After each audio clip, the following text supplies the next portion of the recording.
네, 그러면 발표 진행하도록 할게요. 잘 부탁드립니다. 네, 안녕하세요. 저는 챗 GPT로 기술 면접 연습을 5번의 사이드 프로젝트로 배운 팁을 발표하게 될 승승이라고 합니다. 네, 먼저 발표는 자기소개랑 그리고 서비스 개발기, 그리고 여기서 배운 점이랑 팁으로 진행이 될 예정입니다. 먼저 자기소개부터 드릴게요. 일단 저는 사이드 프로젝트를 하는 프로덕트 디자이너 취준생이고 지금까지 총 5번의 사이드 프로젝트를 통해 개발자 협업, 그리고 서비스 기획부터 유저 리서치, 마케팅까지 되게 얕고 넓게 경험을 해봤습니다. 그래서 이 발표는 아마도 사이드 프로젝트를 막 시작하시는 분, 뭐 한 번도 경험을 해보시지 않았거나 아니면 한 번 정도 경험을 해보신 분들이 들으면 좋을 것 같고, 어떤 것을 얻을 수 있냐라고 한다면 저도 사실은 5번을 해보긴 했지만 그 5번이 뭐 완벽하지 않기 때문에 이렇게 하면 나쁘더라, 이렇게 하면 좋더라 하는 어떤 저의 개인적인 경험, 그래서 반면교사로 삼을 수 있는 어떤 팁들이 전달이 될 예정입니다. 그래서 뭐 사이드 프로젝트를 진행할 때 이렇게 시작하면 좋더라, 진행 중일 때 뭐 이런 문제가 있더라 하는 이야기가 주가 될 것 같습니다. 그래서 먼저 제가 말씀을 드렸듯이 저는 5번의 사이드 프로젝트 경험이 있었는데 이 중에 3번은 런칭에 성공을 하고 또 2번은 런칭에 실패를 했어요. 그래서 그때 먼저 우리 서비스가 왜 런칭에 실패했을까를 생각을 했을 때 세 번째와 네 번째 프로젝트 같은 경우에는 개발이 진행 중에 멈추거나 혹은 미완료되는 상황 때문에 론칭이 실패했는데 그 문제를 조금 더 파고 들어가 보니까 사실 우리 팀이 집중하는 문제가 모호해서 우리 팀원이 그냥 생각난 재미있는 아이디어로 시작해가지고 집중하는 문제가 없기 때문에 계속해서 무엇을 만들어야 될지 모르는 상황이 있었고, 그래서 그러한 상황 배경 때문에 메인 기능 단위의 기획이 계속 개발에 들어가서도 수정이 되면서 개발자분들도 힘들어하고 그래서 이탈을 해서 서비스가 론칭이 되지 못했던 경험이 있어요. 그래서 이 경험을 통해서는 앞으로 서비스를 만들 때는 어떤 문제를 기반으로 작은 규모의 서비스를 만들어야 기획도 계속 변경이 안 되고 또 팀원들도 같은 목표를 가지고 만들 수 있겠구나라는 생각을 했고, 또 런칭한 서비스 같은 경우에는 유입이 있는 서비스도 있고 사용자 유입이 있는 서비스도 있고 사용자 유입이 없는 서비스도 있었는데 이 두 가지 또한 달랐는데, 일단 유입이 있는 서비스 같은 경우에는 계속 쓸 필요가 없는 어떤 재미 위주의 서비스라서 바이럴이 잘 되거나 아니면 뭐 관련한 사회적 트렌드 기반해서 그걸 등에 업고 유입이 있었거나 하는 존재였고, 하지만 이제 뭐 새로운 서비스를 만들 때 경쟁 서비스를 잘 찾아보지 않아서 새로 들어오신 사용자분들도 뭐야 이거 여기에서도 쓸 수 있잖아 하는 생각 때문에 지속적으로 사용이 되지는 못했어요. 그리고 두 번째로 아예 유입이 없었던 경우는 재미로 쓰기에는 이해하기가 너무 어려웠던 사용법인 거죠. 그리고 또 유저의 문제에서 너무 멀어져서 사실 유저분들의 입장에서는 뭐 타임라인이든 혹은 커뮤니티든에서 저희 서비스를 훅 보고 지나가실 텐데 그 과정에서 뭐라는 거지? 라는 생각이 드셨을 때 유입이 안 되는 가능성이 있었다고 생각을 해요. 그래서 이 경험을 통해서 느낀 거는 그러면 우리가 사용자를 유입시키고 또 계속 쓰게 하려면 니즈가 크고 또 빈도도 높은 문제를 해결해야겠구나 하고 생각을 했습니다. 그래서 이러한 과정을 통해서 아, 나는 다음에 서비스를 만들 때 이거를 생각하고 만들어야겠다. 런칭도 하고 사용자도 유입되고 지속적으로 쓸 수 있는 서비스를 만들고 싶다라는 생각을 하고 있었는데 그런 생각을 하던 중에 카이스트 스팍스에서 주관한 스타트업 해커톤이 딱 열렸는데 이 해커톤 같은 경우에는 다른 해커톤 같은 경우에는 2, 3일 동안 짧게 서비스를 만들고 거기서 이제 끝나는 경우가 많다면 이 해커톤은 어떤 투자자분들과 이야기를 해서 실제로 뭐 창업을 할 수 있게 도와준다든지 아니면 뭐 서비스 론칭을 도와준다든지 하는 목적 아래에 생긴 해커톤이었어요. 그래서 이런 해커톤이 내가 사용자를 실제로 만나보고 운영하는 데 도움을 줄 수 있겠다라고 생각해서 나가보게 되었습니다. 그래서 저희 서비스 챗GPT로 기술 면접을 연습한 서비스가 시작을 하게 되는데요. 먼저 저희 서비스는 해커톤에서 간단한 프로토타입을 만들고 그리고 두 번째로 베타 서비스를 준비해서 론칭했습니다. 그래서 이 과정을 말씀을 드리려고 해요.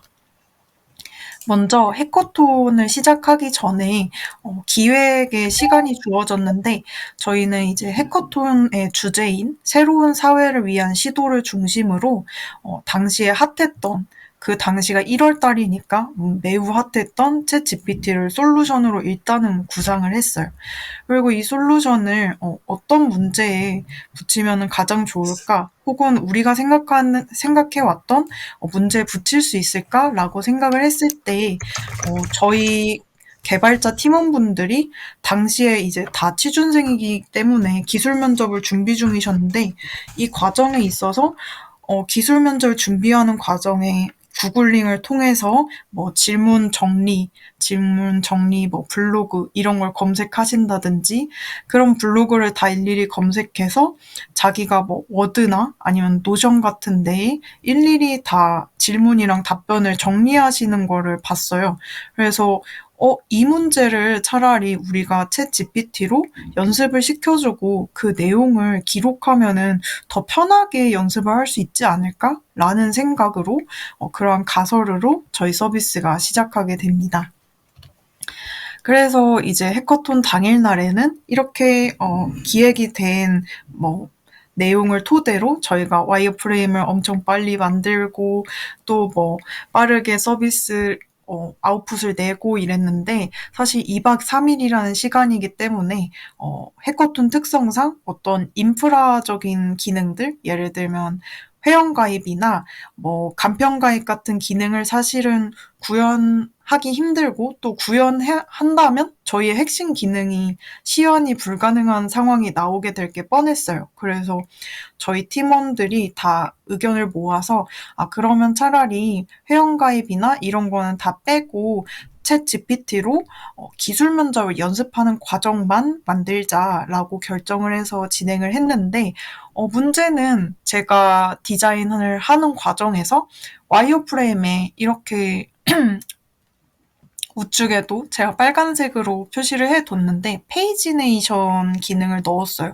그래서 유저가 기술 면접을 연습하는 과정에서 실전처럼 연습하는 건 아니고 공부를 하는 느낌으로 앞선 질문을 연습을 했다가 뒤로 갔을 때 방금 앞에서 봤던 질문 내용이 뭐였지? 답변이 뭐였지?를 확인할 수 있게 해주는 이런 페이지네이션 기능을 넣었는데 사실 이게 회원가입 없이는 구현이 어려웠던 거죠. 그래서 디자이너 입장에서는 어떤 개발적인 지식이 없으니까 회원가입이 안 되면 이 앞에 있던 데이터를 불러오지 못한다는 걸 이해를 못하고 이걸 만들었고 이제 개발자분들은 만들고 나니까 이거 회원가입 필요한데? 이거 회원가입이 없으면 정말 만들기 힘든 기능인데? 라는 이야기가 나왔던 거죠. 물론 이제 그 당시에 프론트엔드 분들이 마지막 날 밤을 다 새셔서 해치워 주시긴 했지만 사실 이 점을 통해서 핵심 기능을 제외한 부가적인 기능들은 논의를 해서 꼭 제외를 해야겠구나. 물론 이제 뭐 해커톤이기 때문에 더 그랬던 것도 있지만, 그냥 서비스 MVP를 만들 때도 꼭 이 기능이 들어가야 뭐 우리가 유저한테 더 좋은 서비스를 제공할 수 있을까? 이 기능이 필요할까?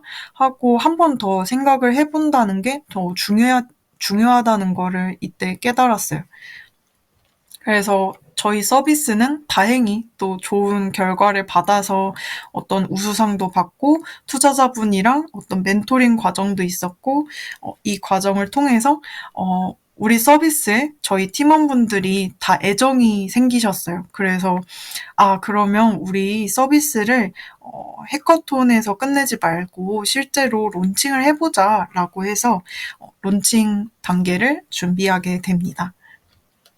먼저 해커톤 서비스는 사실 아까 보여드린 화면만 보셔도 되게 간단하고, 그리고 되게 뭔가 아주 그 생존을 위한 기능들만 들어가 있었어요. 그래서 우리 서비스가 내부적으로 더 뭔가 상호작용을 하고, 기능 간의 상호작용을 하고 사람들한테 많이 쓰이려면 추가적인 리서치가 필요했기 때문에 앞서서 그 팀원분들을 통해서 세웠던 가설을 실제 유저분들한테 물어보는 과정을 거쳤습니다. 그래서 이 단계에서 제일 걱정을 했던 거는, 우리 같은 작은 팀이, 우리 팀은 5명인데, 이 팀이 한번 잘못 만들면 나중에 수정을 할 수 있을까? 이런 사이드 프로젝트가 다들 각자 본업도 있고 뭔가 취준도 해야 되고 하는데, 나중에 뭔가가 잘못됐다고 해서 수정이 될 수 있을까? 라는 생각을 했을 때 저는 아니라고 봤거든요. 기존의 경험에서도 그렇고, 또 우리 팀원분들 상황을 봐도 그렇고, 저희 서비스가 우리 팀원분들에게 1순위가 아니었기 때문에, 그렇다면 이런 환경에서 뭔가 우리가 하고 싶은 가설을 그냥 그대로 시장에 내고 그걸 또 한 번 더 수정하는 과정을 거치기보다 좀 간단한 형태로라도 유저분들한테 물어봐서 어떤 게 조금 더 수정 가능성을 낮출 수 있을지를 확인하는 과정이 필요하다고 생각을 했어요. 그래서 먼저 서베이를 통해서 만들었던 UI AB안을 보여드리면서 어떤 기능이 더 좋으세요? 뭐 주관식으로 답변하시는 게 좋으세요? 아니면 뭐 객관식으로 선택을 하시는 게 좋으세요? 이런 것도 여쭤봤었고, 또 저희가 AI가 뭐 질문을 주기도 하지만 답변도 주는데, 이 답변에 있어서도 사실 AI 관련해서 내용의 신뢰도가 떨어지기 때문에 이 부분에 있어서 AI가 그냥 답변만 주시는 게 좋나요? 아니면 AI 답변이 나오면은 그 내용을 또 검색을 해볼 수 있게 외부 링크를 달아드릴까요? 이런 것도 여쭤봤습니다. 그래서 이런 서베이 과정을 통해서 인터뷰에서 사실 서베이에서는 그냥 이 객관식으로 선택만 하고 의견이 나타나지 않기 때문에 사용자가 이 시안을 보고 좀 착각했을 가능성도 있거든요. 그래서 인터뷰를 통해서 실제로 이런 생각을 하셨는지 유저분들한테 물어봤고, 그 내용과 생각을 들으면서 결국에는 유저가 주관식을 선택한 이유는 뭔가 그게 더 편하고 쉬워서가 아니라 자기의 답변을 하고 그 답변에 대해서 뭔가 피드백을 받고 싶어 하는구나를 알게 됐어요. 그래서 이러한 과정을 통해서 개선을 거쳤고, 그래서 그런 개선을 거친 다음 베타 서비스를 론칭을 하게 됐는데, 이때 되게 많은 피드백이 쏟아졌어요. 제가 구글 폼으로 올렸던 뭔가 익명 시트 질문지라든지, 아니면 저희 서비스에서 서비스를 사용하다가 뒤로 가기를 누르면 그 아래에 어떤 서비스 피드백 보내기 버튼이 있는데 거기로 들어온 것도 있고, 혹은 지인분들한테 홍보를 했을 때 보내주신 피드백도 있었어요. 그래서 이 피드백들이 사실 같은 기능인데도, 예를 들면 뭐 회원가입에 대해서는 어떤 분은 한번 써보고 싶었는데 회원가입을 꼭 해야 돼서 쓰기가 싫었어요 라고 하시는 분도 있고, 또 어떤 분은 귀찮긴 했는데 그래도 서비스를 쓰려면 회원가입하는 게 당연하다고 생각을 했어요 라고 생각하시는 분도 있었어요.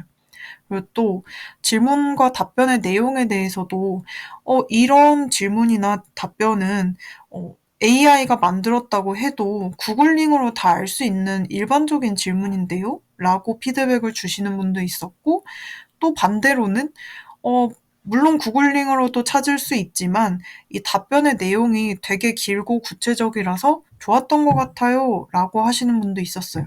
그래서 이러한 피드백이 엇갈리는 상황에 "어떻게 했느냐?"라고 한다면 저는 일단 긍정이나 부정 피드백이 엇갈릴 때 공통적으로 언급되는 부분에 집중을 했어요.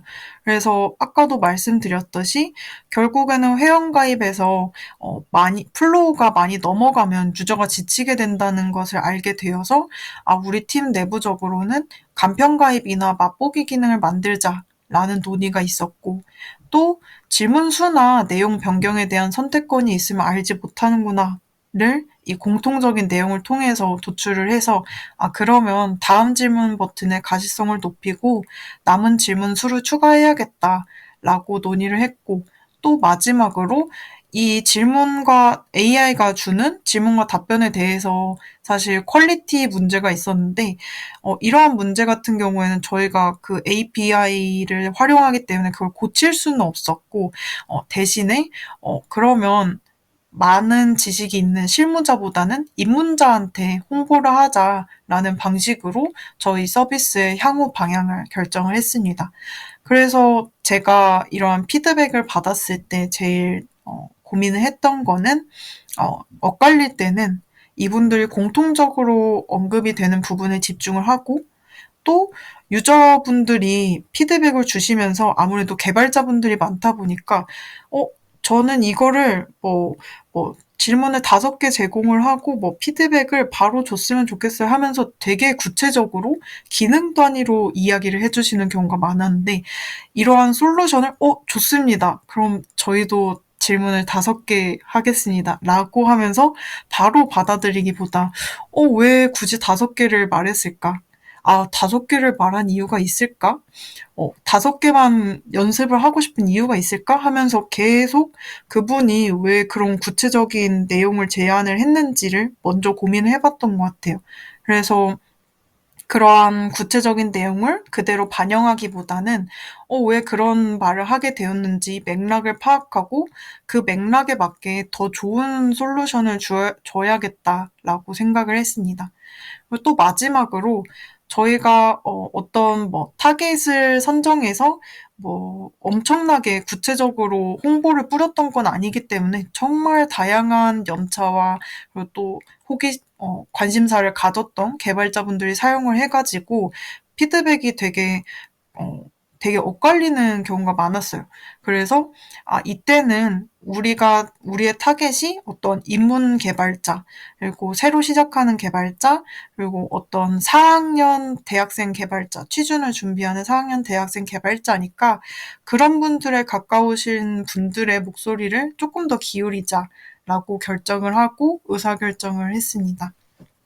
뭐 그래서 이 프로젝트에 대해서 배운 점, 그리고 또 사이드 프로젝트를 진행할 때 배운 점을 이야기해 보려고 하는데요. 일단은 챗GPT를 활용한 이펙티브 기술 면접이라는 서비스를 만들면서 배운 점은 사실 기획적인 부분에 있어서 새롭고 재밌는 것만이 좋은 솔루션이 아니다라는 것을 배웠어요. 왜냐하면 어 사용하신 분들의 의견도 있지만 저 개인적으로도 '와 GPT 너무 멋진데? 신기한데? 뭔가 트렌드 세터인데?' 라는 생각을 하다가 막상 써 보니 이거 완전히 내 문제를 아주 아름답게 해결해 주지는 못하네.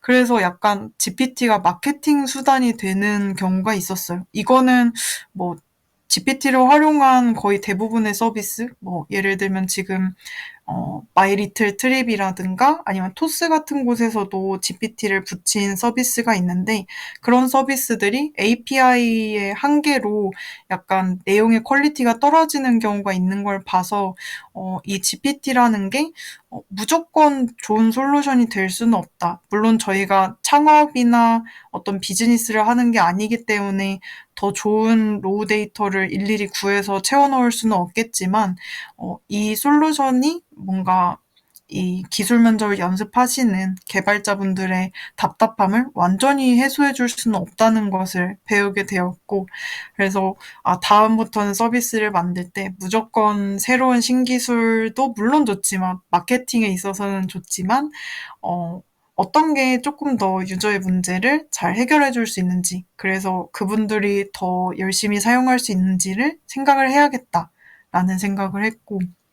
또 두 번째로 디자인인데 사실 디자이너로서 조금 부끄럽지만 저는 GUI 디자인에 있어서 막 1픽셀 틀어지고 이런 거에 좀 덜 예민하다고 해야 할까요? 일단 서비스를 런칭하고 보자는 마인드가 조금 더 앞서 있어서 그런 부분에 있어서 비주얼이나 어떤 인터랙션 같은 부분에 있어서 좀 놓아줬던 부분이 있어요. 그런데 막상 놓고 나니까 사용자분들이 이걸 쓰실 때 되게 신뢰도가 떨어졌다는 그런 피드백이 오더라고요. 인터랙션이 없으면 서비스가 제대로 작동이 하고 있는 건가? 내가 눌렀는데 지금 되고 있는 건가? 라고 피드백을 주시는 분들이 많았고, 또 브랜딩이나 이 서비스가 뭐 어떤 느낌인지가 잘 기억이 안 나서 뭐 대충 GPT를 사용해서 면접 연습을 하는 서비스가 전부인 그런 서비스가 되어서 다음부터는 이런 부분도 좀 생각을 해야겠다라는 생각을 했고, 또 둘째로 제가 서비스를 제작하는 과정에서 유저분들한테 UI AB안을 보여드리면서 어떤 기능이 좋으세요 하고 선호도 조사를 진행을 했는데 그것도 물론 좋지만 니즈 파악에 있어서 좋지만 사용성 테스트도 꼭 해봐야 된다는 걸 알게 됐어요. 왜냐하면 실제로 서비스를 사용하실 때 저희 서비스는 지금 핫자라는 그 히트맵을 트래킹할 수 있는 데이터 툴이 붙어 있는데 그걸 보고 있으면 사용자분들이 생각보다 미스클릭을 많이 하시고 생각보다 단순한 거에서 실수를 많이 하세요. 그래서 이런 부분을 사전에 방지를 하려면 꼭 사용성 테스트를 해봐야겠구나. 꼭 저희 타겟이 아니더라도 뭐 지인분한테 부탁을 해서라도 어떤 방식으로 사람들이 쓰려고 하는지를 손가락을 좀 봐야겠다라는 생각을 했어요.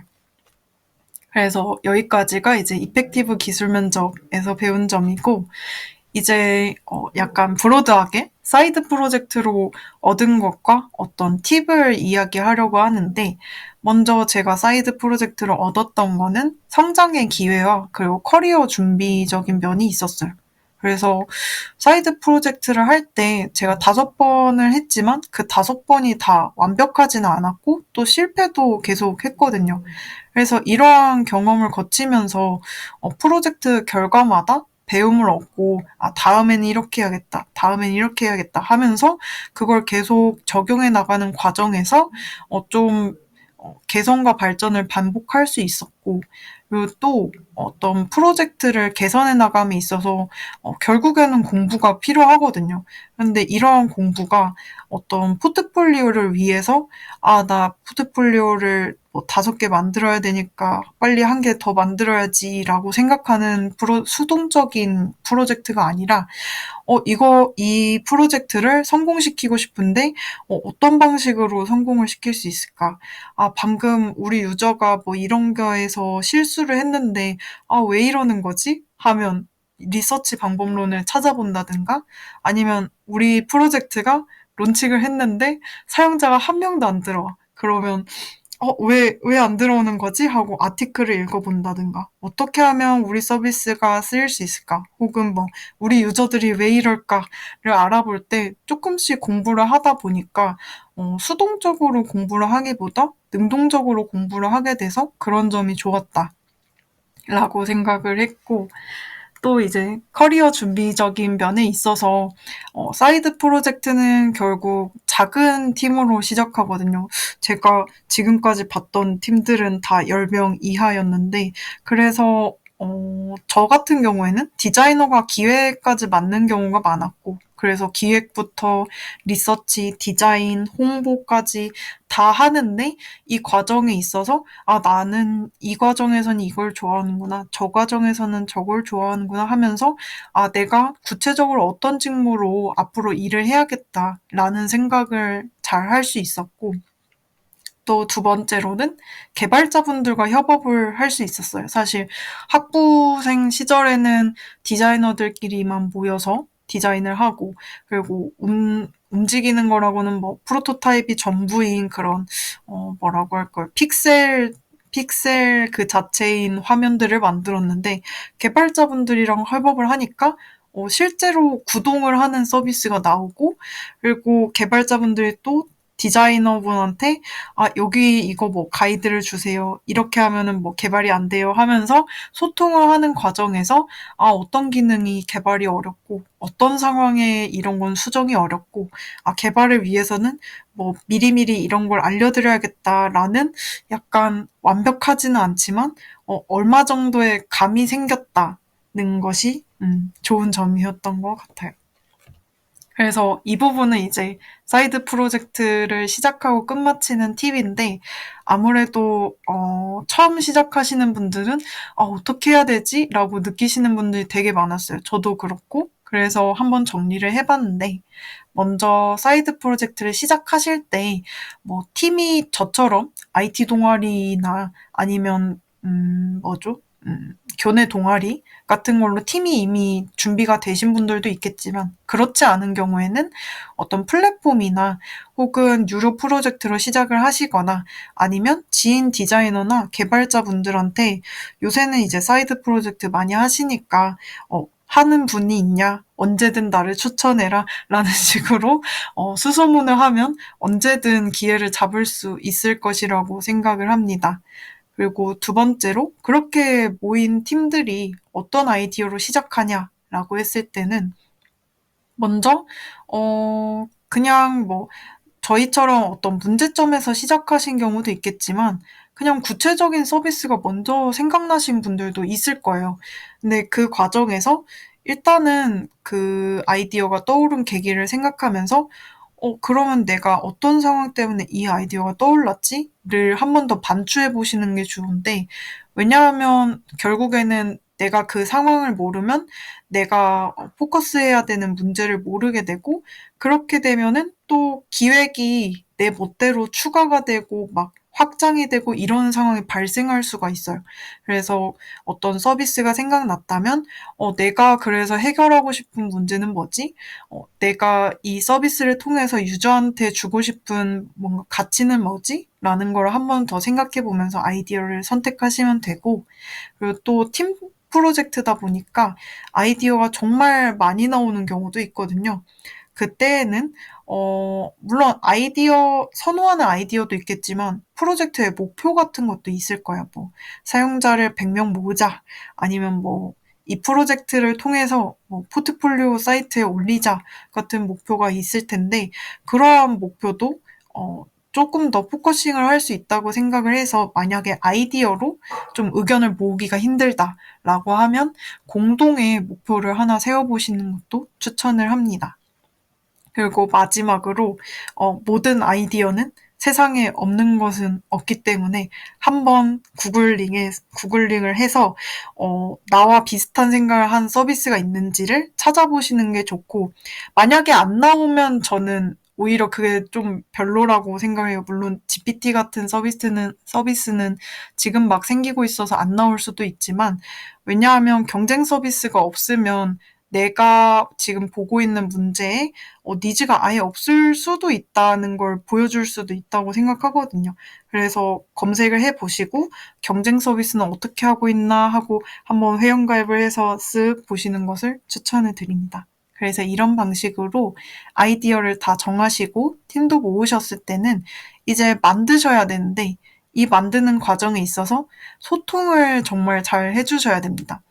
먼저 사이드 프로젝트가 뭐 오프라인으로 만나시는 분들도 있겠지만 저는 주로 온라인으로 만나서 온라인에서 소통을 잘하는 법이라면 일단 답장을 정말 빨리 해주시는 게 가장 베스트입니다.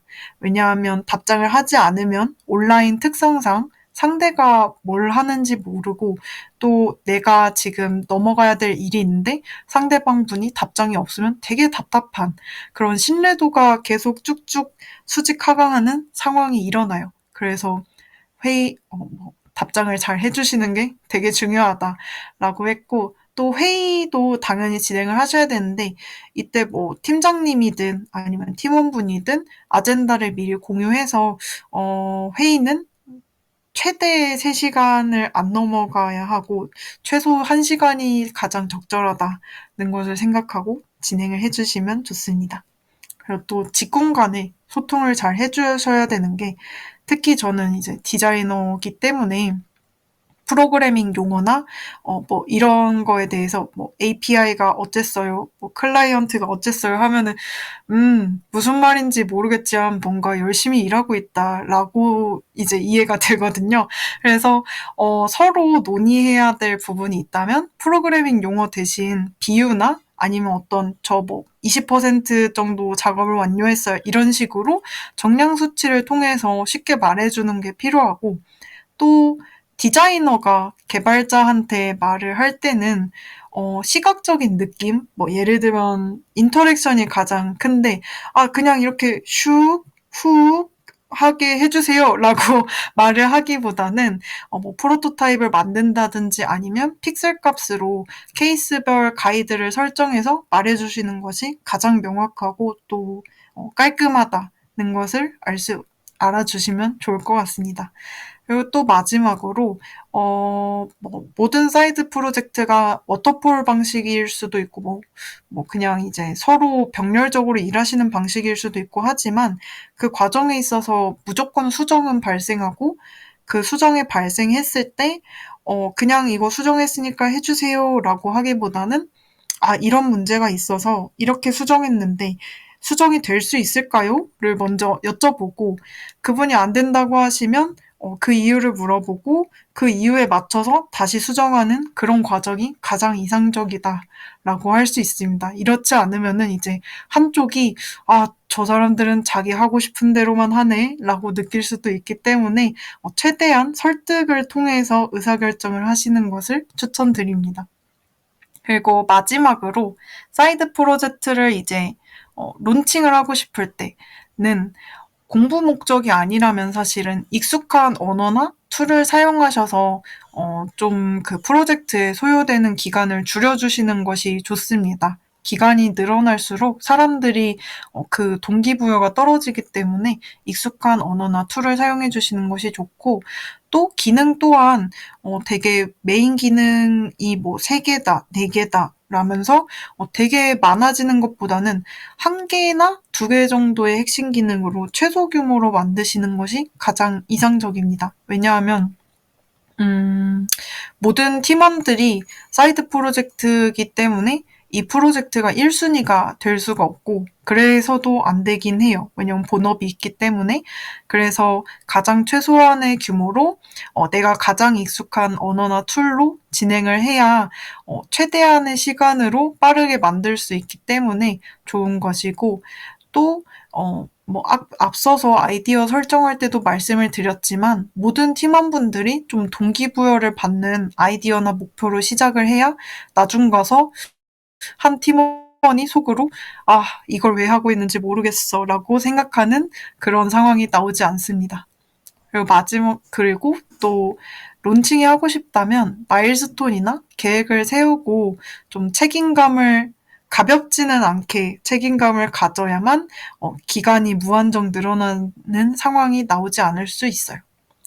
그리고 다음 이제 마지막 단계죠. 사용자를 모으고 싶을 때는 사실 저도 이걸 못하고 있지만 지금 하려고 하지만 타겟 사용자가 모인 커뮤니티나 오픈 채팅방, SNS 등에 홍보하시고 근데 이게 사실 그 순간의 홍보거든요. 그래서 사실 가장 좋은 거는 내 친구나 지인을 위한 아이디어로 시작을 하시는 것도 저는 좋다고 생각해요. 왜냐하면 관련해서 그 커뮤니티가 많이 뻗어 있고 홍보 비용에도 좀 감축을 시킬 수 있기 때문에 이 방법이 좋고, 그리고 웹사이트나 앱을 만들 때도 좀 이 서비스가 접근성이 일단 높아야 된다 라고 생각하면 웹사이트로 제작하시는 것이 좋고, 혹은 이 서비스는 접근성은 조금 낮아도 많이 사용이 된다 라고 생각이 되면 앱으로 만드시는 것이 좋습니다. 그래서 이렇게 해서 사이드 프로젝트를 시작하고 끝마치는 팁을 다 설명을 드렸고, 이거는 뭐 정답이라기보다는 내가 생각했을 땐 그렇다더라로 생각을 해주시면 될 것 같고, 그리고 이거는 제가 꼭 말해야겠다고 생각을 해서 어제 슬쩍 추가를 했는데, 이게 프로젝트가 운명할 수도 있는, 놓치면 후회하는 프로젝트 위험 신호예요. 그래서 저희가 어떤 작은 팀이고, 그리고 사이드다 보니까, 프로젝트를 진행하는 과정에서, 약간 문제가 생겼나? 라고 아리까리한 수준이 나올 수 있는데, 그 상황들을 정리를 해봤어요.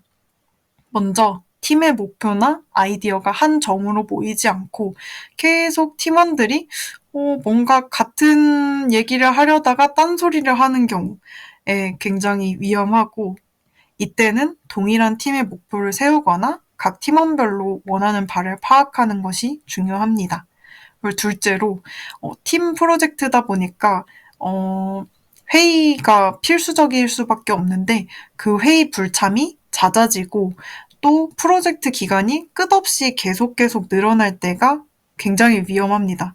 왜냐하면 이렇게 늘어나다 보면은 나만 일하고 있는 거 아니야? 나만 하고 있는 거 아니야? 라는 생각이 나오기 쉬운 환경이 되고, 그걸 사전에 막거나 아니면 좀 알아차렸다면 이야기를 하는 게 좋습니다.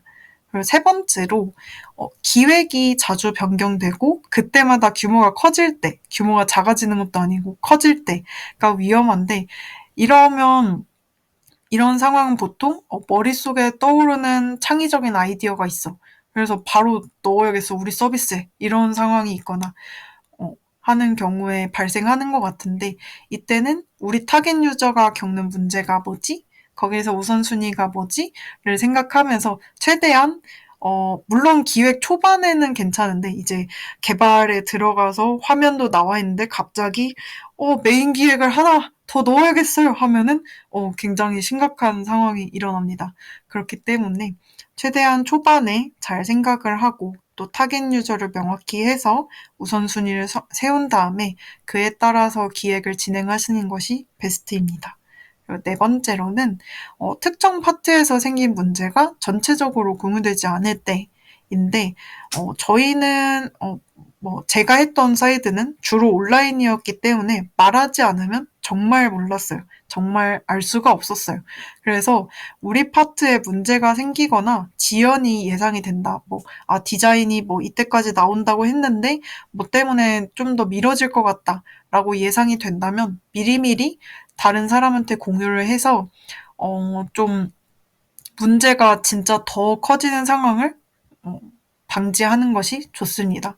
그래서 이 네 가지 상황은 프로젝트를 하시면서 한 번쯤은 만나볼 수 있는 상황이라고 생각하는데, 저희가 프로젝트가 사이드다 보니까 좀 이 일에만 몰입하지는 않아요. 본업도 하고 뭣도 하고 하다 보니 사이드에서 계속 늘어나고 있는데 괜찮나? 라고 생각이 들면서 약간 손을 놓게 되거든요. 왜냐하면 이게 1순위가 아니니까.